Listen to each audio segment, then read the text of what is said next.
உங்களுக்கு வாக்குத்தத்தத்தை கொடுத்தாலும் பிசாசு உங்களுக்கு கிடைக்கிற வாக்குத்தத்தத்தை பார்த்து பயப்பட மாட்டான்.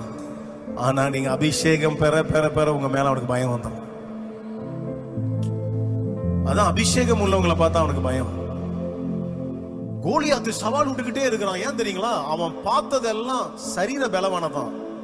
சரீர பலவானோட பார்க்கும்போது கோலியாத்துக்கு தெரியும் அவனை அடிச்சிடலான்னு. ஆனா தாவீதை பார்க்கும்போது அவன் மேல அனாயிண்டிங். ஹல்லேலூயா. உங்களை பார்க்கும்போது உங்க ஞானத்தை பார்த்தாங்கன்னா உங்களை நீங்க ஒண்ணும் இல்லை. உங்களை பார்க்கும்போது உங்களுடைய ஆற்றலை பார்த்தாங்கன்னா பயப்பட மாட்டாங்க. ஆனா உங்க மேல ஒரு அனாயிண்டிங் இருந்துச்சு. யாரா இவனை கை வச்சா எனக்கு ஏன் அப்படி ஆகுது, இவனுக்கு விரோதமா யோசிச்சாலே எனக்கு ஏன் அப்படி ஆகுது, இவன் பாதையில போனாலே எனக்கு ஏன் அப்படி ஆகுதுன்னு. அதான் அனாயிண்டிங். தாவீது மேல அந்த அபிஷேகம் இருந்தது. ஆமென்.